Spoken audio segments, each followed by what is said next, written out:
So Heather's working in Maine at the moment. She does online things, and she's working, putting a new course together online, so she's not with us today. But I'm going to start with something we read last week, which is the prayer of St. Francis of Assisi.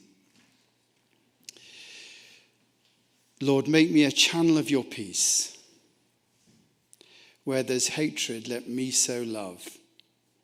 Where there's injury, pardon.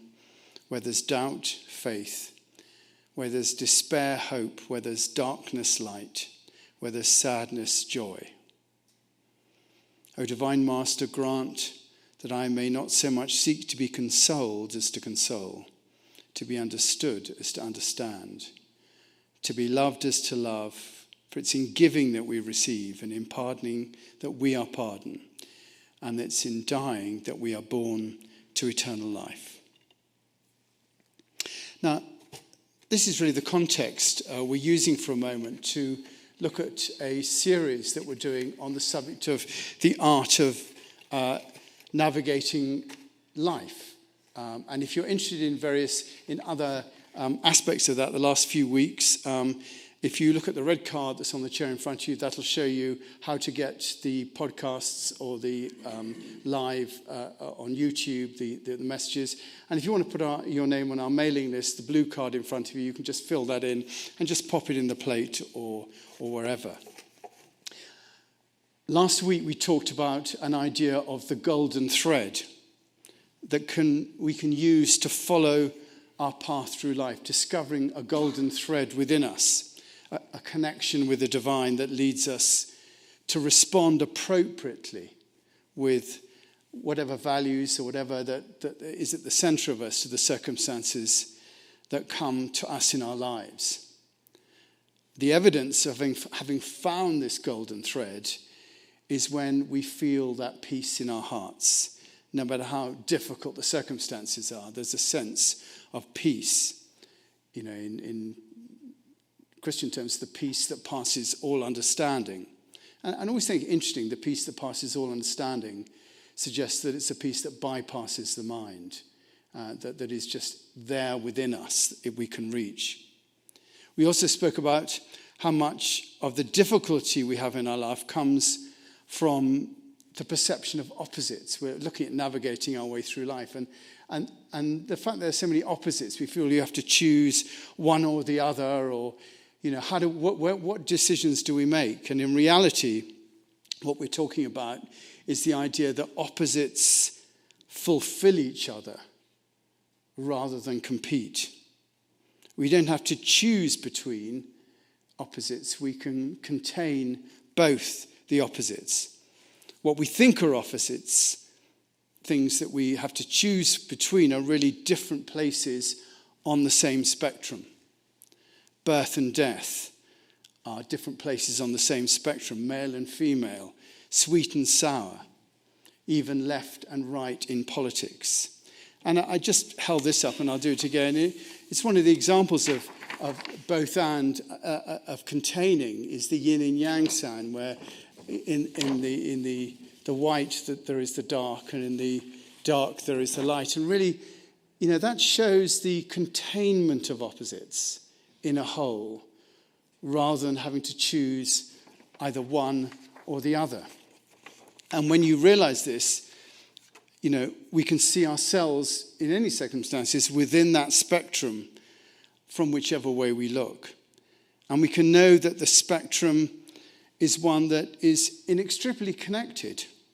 And as you can see from that symbol, we are both within and without, and therefore we fulfill each other rather than having to fight against each other. We can therefore be at home with each other on that spectrum. Ian McGilchrist, when I read a book, you get bits of it, but Ian McGilchrist, this book, The Matter of Things, he had this lovely story about this. He said, a faithful man finds in the scriptures that one rabbi said that a certain thing was true. Later he finds that another rabbi said that the very same thing was false. He prays for guidance. Who is right? God answers, both of them are right. Perplexed, the man replies, "But what do you mean? Surely they can't both be right." To which God replies, "All three of you are right."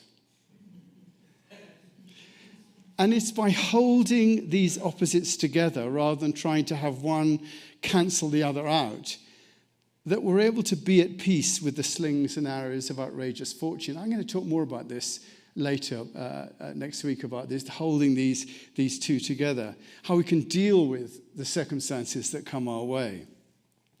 So our minds and our hearts are brought into line when we do that, and we can actually see clearly what's going on. And there's a peace in that clarity. A peace comes to us as we include all things. Because when we include everything, we're brought back to the present moment. And we can deal clearly with whatever comes our way. And it's here that we become that channel of peace that Francis is talking about. And that's what I want to talk about today. By arriving at that place of peace within ourselves, we become the channel. I use, if you're Episcopal, you'll be very familiar with the Collect for Purity, which is, Almighty God, to whom all hearts are open, all desires known, and from whom no secrets are hidden. And it has this great line in it that we pray that we may perfectly love you and worthily magnify your holy name. And the whole thing goes, Almighty God, to whom all hearts are open, all desires known, and from whom no secrets are hidden, cleanse the thoughts of my heart, that I may perfectly love you and worthily magnify your holy name. And what that really means is a description of us in that channel. That little bit of it, written by Thomas Cranmer, by the way, is a little bit of it that is a description of the peace in that channel, where we are welcoming the circumstances that come our way, that I may perfectly love you. And to perfectly love whatever is coming our way is to perfectly love our relationship with the divine. And we're representing that divine within the world, that we may worthily magnify your holy name. So there's an idea that within us we have that connection with the divine, and that the prayer is that we may worthily magnify our relationship with the divine. Thomas Merton describes that process. And again, I use this quote many times, but it's just so good to describe that process. Merton says, God utters me like a word containing a partial thought of himself. A word will never be able to comprehend the voice that utters it. But if I'm true to the concept that God utters in me, if I'm true to the thought of her that I was meant to embody, I shall be full of her actuality and find her everywhere in myself and find myself nowhere. I shall be lost in her. The idea of when we become that channel of peace, we become lost in the divine. We just take on the divine. Therefore, we can perfectly love the circumstances and worthily magnify the divine that's within us. As a channel, we become the utterance of God, and we become the connection and fulfillment of those two opposites, heaven and earth. Again, two things on the same spectrum, heaven and earth. And if you see pictures of Jesus in icons, Jesus always has his hands raised like that. It's not a peace sign. It is saying the two natures. That's what that sign, when you see Jesus like that, Jesus expressing the two natures, the divine and the human, heaven and earth. And we all have those two natures within ourselves. And in the Lord's Prayer, you have the same desire for that to come about. May your kingdom come. May your will be done as in heaven, so on earth. That's a prayer that divine may come through us and may come through all things. We are a conduit for that.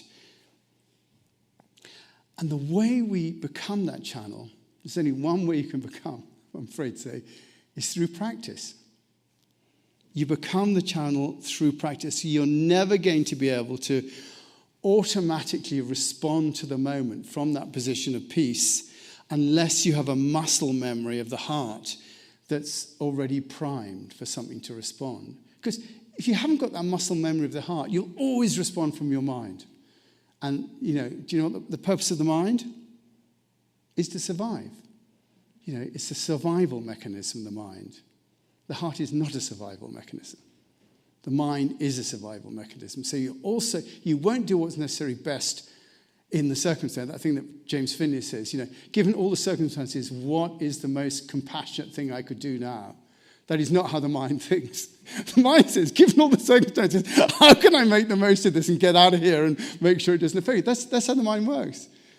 But the heart doesn't. The heart says, given all the circumstances, what is the most compassionate thing I can do? And in order to respond like that, you've got to practice it. You've got to have the heart be there to practice being the channel. And I want to look today at developing that muscle memory and how we do that. And I want to do a little bit of practice now. And do you think you might be up to that? Well, that'd be good, because, the fact of the matter is that, you either buy into this stuff or you don't. And you buy into the fact that God does exist. You buy into the fact that there's an order in life that you can tap into, or you don't. Now, if you do buy into that, then it does make sense that actually you bring your body, you bring your whole self, you make it part of your life. And you don't say, oh, this is just, made up stuff. It's not going to make any difference. We all know that circumstances in life are difficult and, you just have to make the best of it. And yeah, meditation is a good thing, and stuff like that. No, you either buy into it or you don't. And if you do buy into it, you buy into the fact there's an order in life. There's a fundamental, something that is creating all of this that we're around us right now. And not only do we buy into that, if that's the case, we buy into the fact that we're connected to it. We buy into the fact that somewhere within us there is a connection point where that divine nature manifests in us. Now, we know it does because it's what keeps us alive. When I do kids' talks, I sometimes come out with an electric lead connected to my back and wander around with this lead connected to my back. And I always say to them, whether you believe it or not, you're connected to that divine nature. Because if you weren't, you wouldn't be alive. It's that divine spark. Now, you either buy into that, or as I say, or you don't. And if you do buy into it, you might as well try and work out how it works. In my life, that's what it is. I try and work out how it's all working together and try and put it into practice. Our thing here is we try and, work out how to live life more skillfully. And as Einstein was supposed to have said, if there is such thing as a divine nature, our total responsibility is to work out how to communicate and how to be a part of that divine nature rather than to be fighting it. And the thing that fights it's always the ego. You have to let go of it. It always fights. You run up to the moment of death. The reason people are so frightened of death is they're frightened of losing, their thoughts, their minds, their personalities. I'm afraid of losing Nicholas. We know that our bodies are going to go into the ground, we're going to carry on. There's a possibility, if we look at our consciousness, and it might carry on as well. But the thing that we don't want to lose is this wonderful person that I am, that I was gifted to the world, that has all the memories and thoughts and everything. That's what we don't want to lose. I want to hold on to being Nicholas so badly. I don't want to die. That's where we're at. And we're frightened of death. And if we're not frightened, if we actually did really believe the fact that there was a divine nature and that we are just going to merge into it, like Gil Brand says, stand on a hill and just merge into it. That's okay. That's a good death, if you can do that. Probably when the firing squad comes up, I go, no, please don't, it's very difficult. But the way you do it is practice. And so I'm going to sit down here because I think it's a good idea, rather than me standing up and doing this, that I sort of do that with you. And We're going to just do a little bit of practice, just to see what I'm talking about. So what I want you to do is to sit back in your chair with both feet firmly on the ground and just close your eyes.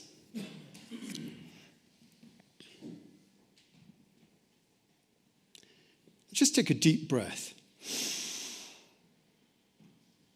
and just let it out. Now another breath and just let that out.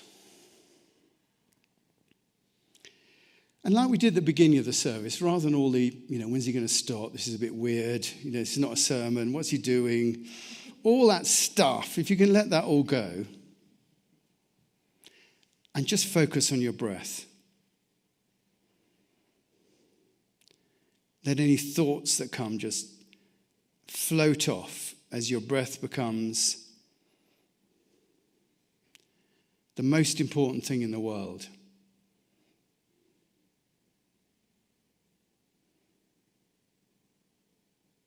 Feel the peace in your body as you breathe in and out.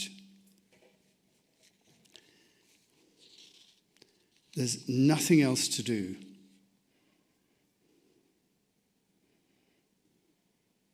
Nothing to think about, just the peace of the breath in your body. And just focus on that breath.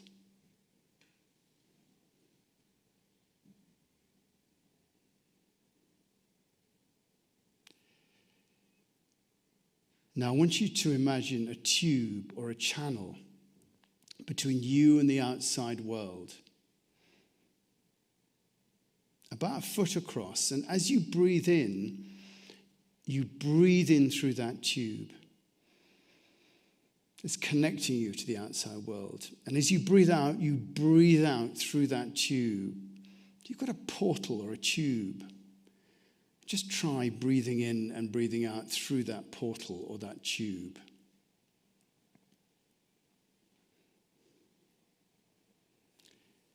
Now imagine that you're breathing in, and as you're breathing in, you're taking in the world or the universe into yourself. As you breathe in, you're taking in the world through that tube into yourself. And as you breathe out, you breathe the peace that's within you, in your body, out into the world. The peace that passes all understanding. Imagine you're breathing that peace out. You're taking in the chaos of the world and breathing out peace. And you're breathing through that channel. Your breath is that channel, breathing in the world and breathing out peace. That is what it is to be a channel of peace. Making your response to the world one of peace. You're connecting the two opposites together, heaven and earth, and filling them within yourself, fulfilling them. Just keep breathing that way.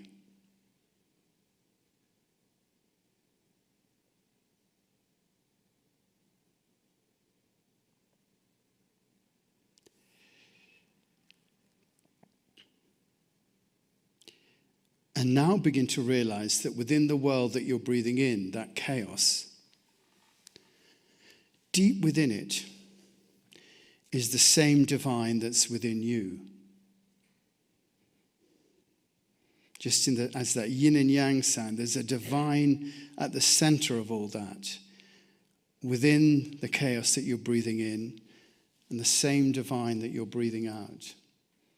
That although the world seems chaotic, it's actually a manifestation of the same divine that's within you.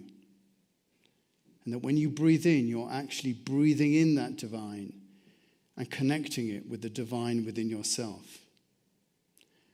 And that rather than bringing in chaos and transforming it by peace, you're actually making a connection between the divine within you and the divine in all creation.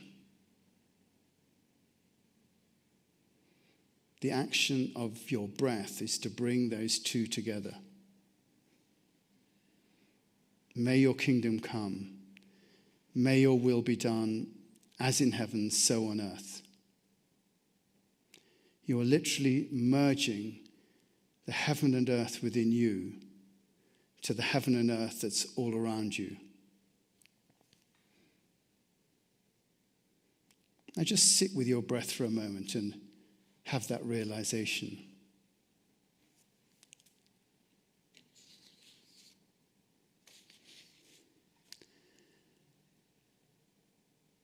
The divine meeting the divine within you, the earth of you, and all that's around you, welcoming the divine in.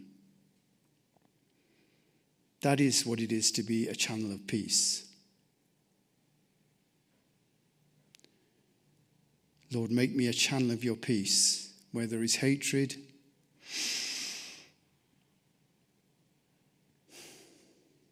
let me sow love. Where there is injury,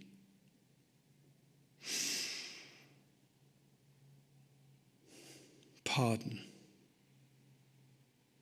Where there is doubt, faith. Where there is despair, hope. Where there is darkness, breathe light. Where there is sadness, breathe joy. O divine Master, grant that I may so much not seek to be consoled, breathe as to console, to be understood as to understand, not seek to be loved as to love. For it's in giving breath that we receive, and in pardoning breath that we are pardoning. And that in dying, we're born to eternal life.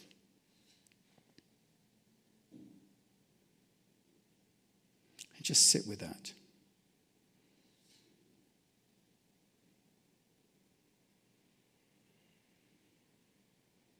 Notice that channel.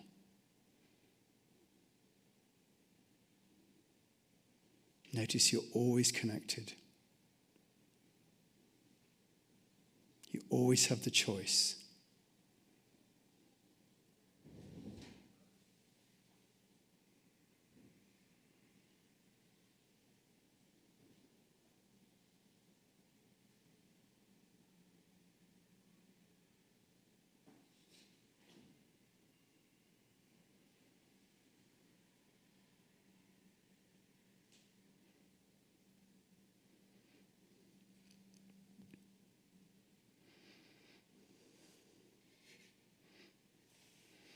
Okay, when you're ready, you just open your eyes.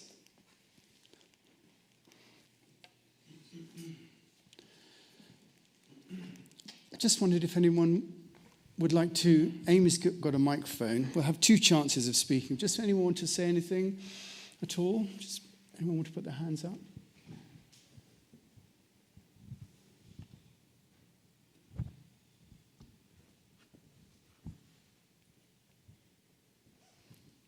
Tracy. Thank you, Nicholas. That was a great practice, and I just think it's a good reminder that we always have a choice. You know, no matter what we're taking in, no matter what everybody else around us is doing, we always have that choice to turn it around. And you know, people's attitudes and things are contagious, but if you pause and take the pause, you can always turn it back around to something positive.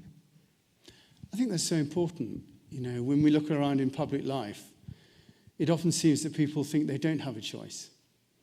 It's just so blindingly obvious, one or the other. You just have to, you know, go with what's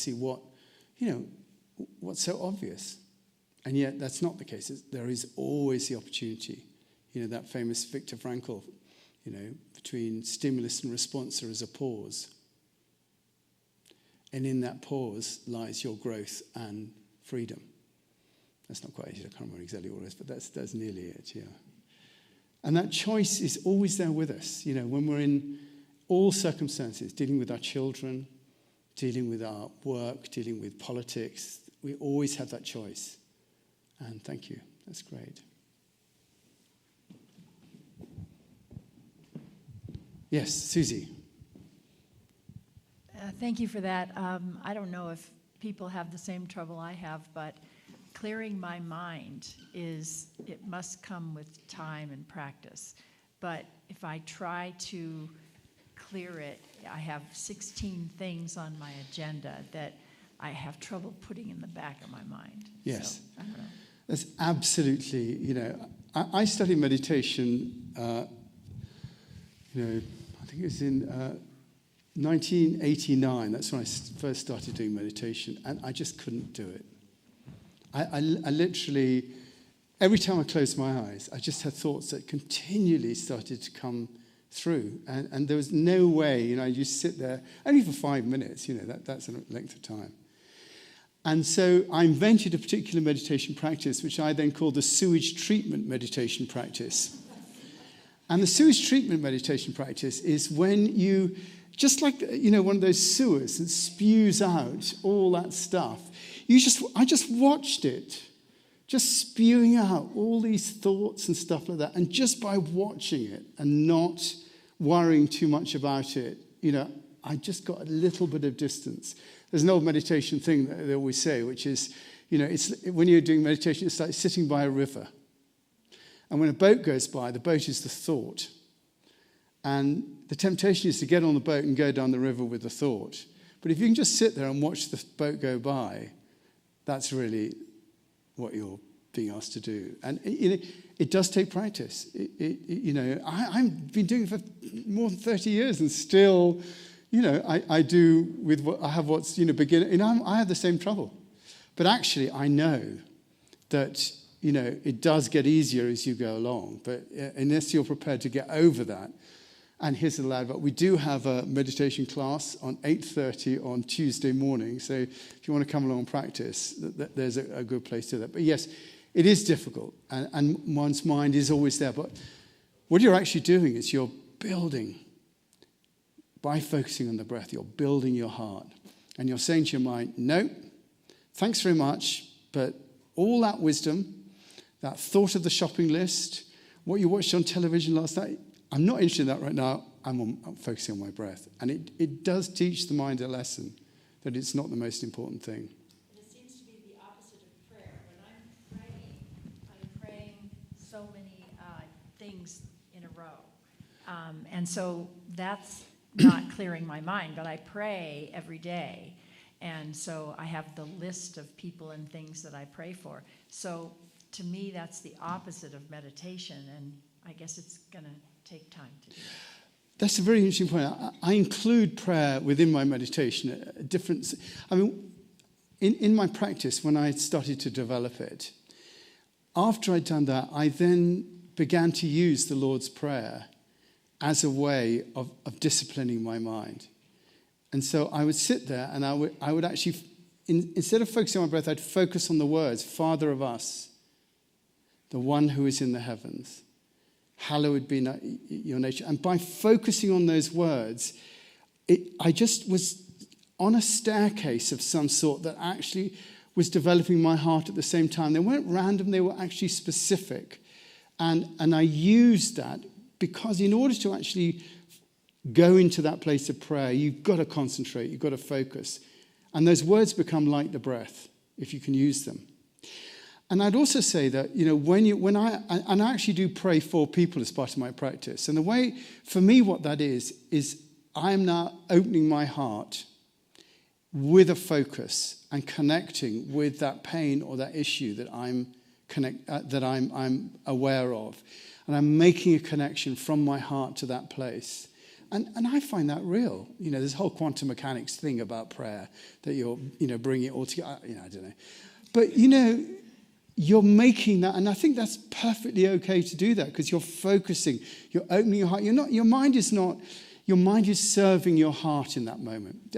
Ram Dass's famous thing, he always says that transformation comes when the mind changes from serving your psychodynamics, in other words, your heart serving your mind, if you flip that round and have your mind serve your heart, you've got to have your mind. You've got to include they're both on the spectrum. The mind and the heart are on the same spectrum. You cannot get rid of, it's stupid to think, I'm going to get rid of my ego. No, you don't get rid of your ego. Your ego serves your heart. That's how you transform it. It becomes a servant rather than a master. And that's the way to take it. Thank you for that.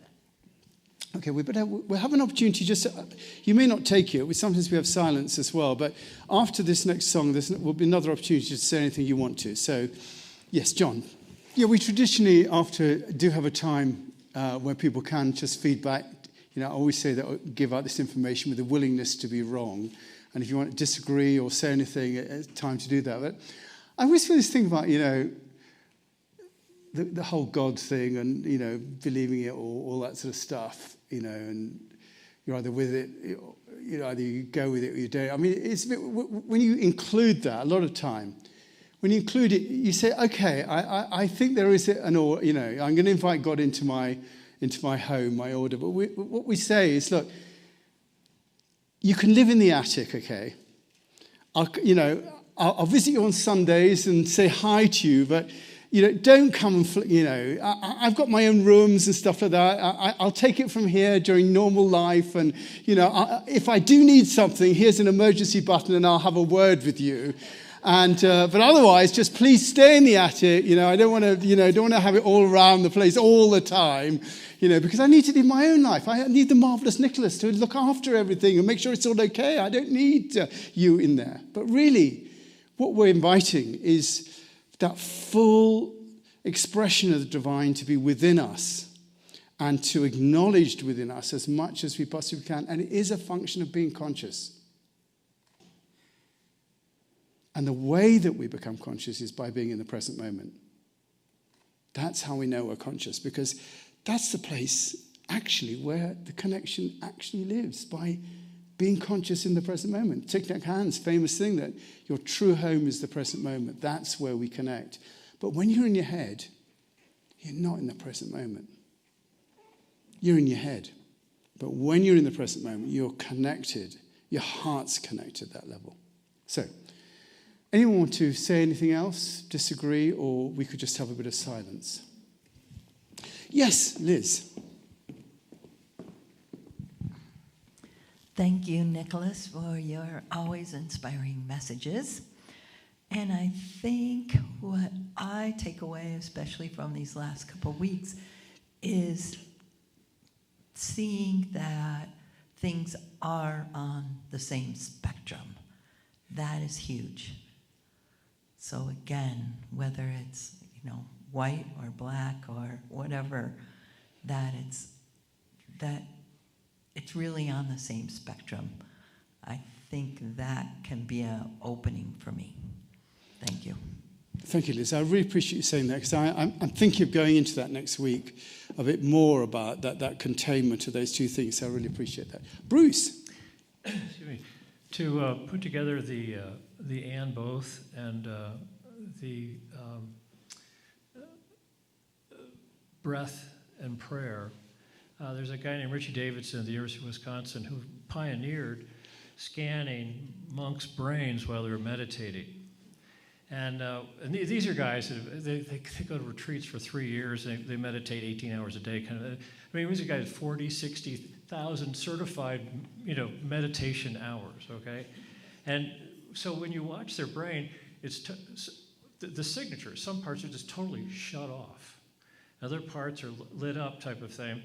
Prefrontal cortex is actually thickened. In other words, they have, through muscle memory, they have basically created more neurons to allow themselves to just be very still and not have the monkey mind going around, type of thing. Now, on a bell-shaped curve, some people have got, very active monkey brain minds. Other people are more quiet, I suppose. But it helps everybody. So then they do Franciscan nuns. So the nuns, they're doing their rosary or whatever their contemplative prayer ritual is to just, sort of focus their brain. Instead of using breath necessarily, they're using some sort of ritual, and their brain signature is exactly the same thing.